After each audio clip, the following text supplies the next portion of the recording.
সন্ত্রাস নাই, সন্ত্রাসীদের কালো হাত জ্বালিয়ে দাও, পুড়িয়ে দাও, জ্বালিয়ে দাও, পুড়িয়ে দাও, সন্ত্রাসীদের আস্তানা জ্বালিয়ে দাও, পুড়িয়ে দাও, গোপালপুরে হবে না সন্ত্রাসীদের আস্তানা।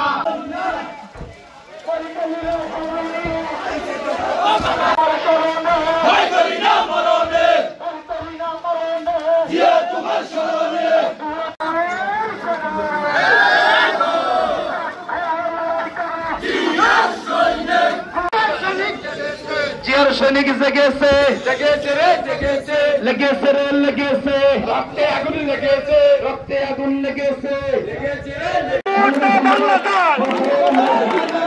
জিয়ার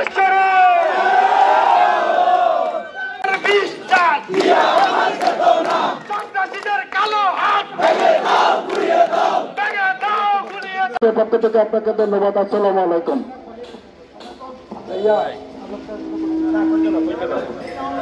মধুপুর ওয়ার্ডের সাবেক বিএনপি সভাপতি ফয়েজ ভাইকে এদিকে আসার জন্য আহ্বান জানাচ্ছি। আমাদের এখানে আমাদের ছাত্র দলের বিপ্লবী সাধারণ সম্পাদক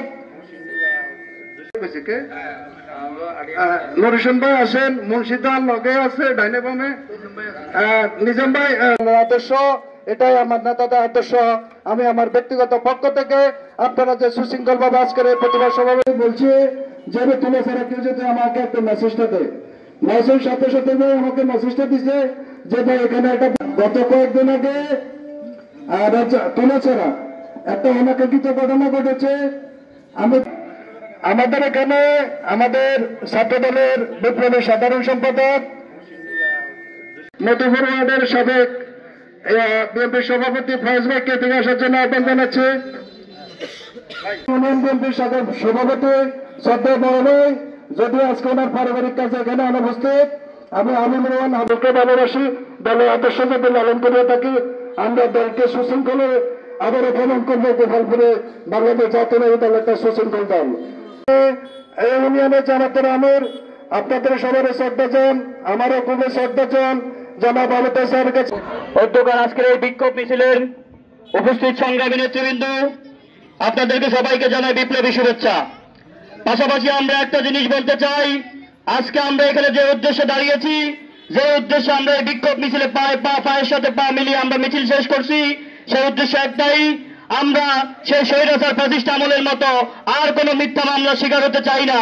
কিন্তু দুঃখের বিষয়, এই 5 তারিখের পরে যারা আবারও নতুন করে সেই মিথ্যা মামলার প্রচলন শুরু করছে, তাদেরকে আমরা বলে দিতে চাই, মিথ্যা মামলা থেকে বেরোয় আসেন। প্রকৃত আসামি যারা, প্রকৃত দোষী যারা, প্রকৃত সন্ত্রাসী যারা, আসুন সবাই ঐক্যবদ্ধভাবে সে প্রকৃত সন্ত্রাসীর বিরুদ্ধে ঢুকে দাঁড়াই। সকল দল মত নির্বিশেষে সকল গোপালপুরবাসী আমরা ঐক্যবদ্ধভাবে সন্ত্রাসীদের বিরুদ্ধে দাঁড়াই। শুধু শুধু অসহায় আমাদের নিরীহ অনেক নেতৃবৃন্দ আছে, অনেক নিরীহ লোকজন আছে, তাদেরকে আমরা হেনস্থা না করি। অনেকের রাজনীতিক প্রতিহিংসার কারণে অনেকের জীবন হয়তো ধ্বংস হয়ে যাবে। আপনারা আজকে গেলে তুলেছাড়া গেলে খোঁজ দিয়ে জানতে পারবেন, যেই সব ছেলেরা আবার রাস্তায় বসে মোবাইল গেমস খেলতো, তারাও আজকে অনেকে এই মামলার আসামি। বিগত স্বৈরাচারের করেত্তা কিছু অসাধু রাজনীতির নেতৃবৃন্দর প্রলোভনায় তারা আবারও সংঘবদ্ধ হয়ে তুলেছাড়া আমাদের ওয়াসেকের দোকানের মধ্যে আমাদের ছাত্র দলের 2 নং ওয়ার্ড 3 নং ওয়ার্ডের কিছু নেতৃবৃন্দের উপর চড়া হয়, তাদের বিরুদ্ধে হামলা করে, তারা গুলি করে এবং তাদের আত্মঘাতী গুলিতে তারা নিজে আহত হয়। এটা প্রত্যক্ষদর্শীরা সাথে সাথে আমাদেরকে ইনফর্ম করেছেন। প্রিয় উপস্থিতি, আপনারা হয়তো বলে গেছেন এই গোপালপুরের মাঠে বিএনপির ঘাটে, এই গোপালপুরে 85% বিএনপি করে আমরা 91 সাল থেকে জানি। এই গোপালপুরে অনেক তাণ্ডব দেখেছেন, অনেক সন্ত্রাসী দিয়েছেন। তৎকালীন জাসদের বিরুদ্ধে আন্দোলন করে আমরা কোষ্ঠীপাতর হয়ে গেছি। আওয়ামী স্বৈরাচারের বিরুদ্ধে 17 বছর লড়েছি। তার পরবর্তীতে সক্রিয় আওয়ামী লীগের সন্ত্রাসীদেরকে দিয়ে আমাদের নেতাকর্মীর উপর হামলা হয়েছে। এই সন্ত্রাসী একদম আমল্লাপুর থেকে হায়ার করে গেছেন।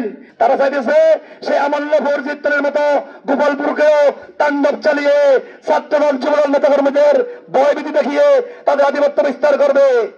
কিন্তু গোপালপুরের বিএনপি যুবদল ছাত্রদলের একটি নেতাকর্মী বেঁচে থাকতে সেই রকম সুযোগ সুবিধা আপনাদেরকে দেওয়া হবে না। আপনারা কি বলেন? রহমান ভাই অধ্যক্ষর আজকের এই প্রতিবাদ সভা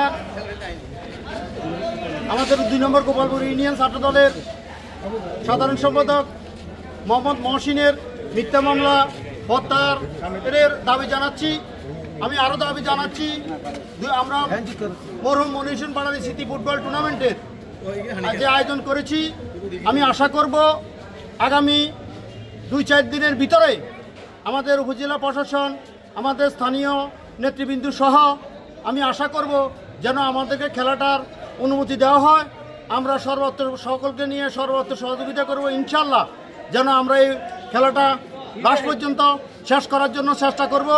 এবং আমি 2 নম্বর গোপালপুর ইউনিয়ন বিএনপির পক্ষ থেকে আমাদের যে মামলা হয়েছে, আসলে এই মামলার আমরা কোনো কিছুই জানি না। অজ্ঞাত স্থান থেকে সশস্ত্র সন্ত্রাসী দিয়ে আমাদের বেতুয়াবাগ ওয়াসেকের দোকানের সামনে যে একটা ন্যাক্কারজনক ঘটনা হয়েছে, আল্লাহকে হাজির করে বলতে চাই, আমরা এই ন্যাক্কারজনক ঘটনায় আমরা কেউ দায়ী না। আমরা চেষ্টা করেছি, আমরা যেহেতু একটা খেলা দিই, আমরা এই খেলাটা দিয়েছি আসলে সামাজিক ঐতিহ্য আগে বিগত 17-18 বছরও যেটা গোপালপুর আলিয়াদার উচ্চ বিদ্যালয় কখনো হয় নাই। আমরা চেষ্টা করছি যে এই খেলাটা দিয়ে মানুষের এবং এলাকার গ্রাম্য একটা আগে থেকে যে একটা ইজা আছে যে এই মানুষের ফুটবল খেলার প্রতি মানুষের একটা আগ্রহ আছে এবং উৎসাহ উদ্দীপনার মাধ্যমে আমরা খেলাটা যেভাবে বিগত 3 দিন যেভাবে খেলাটা আমরা দিয়েছি, প্রত্যেকটা অঞ্চল আমানুল্লাহপুর, জিততলি, আমিষাবাড়া সহ পাশের ইউনিয়ন মিররিশপুরের আমাদের যে সমস্ত ভাইরা খেলারা আসছেন আমাদেরকে সবাই ফোন করে আমাদেরকে বলে যে ভাই খেলাটা দেওয়ার জন্য। জিয়ার শরীফ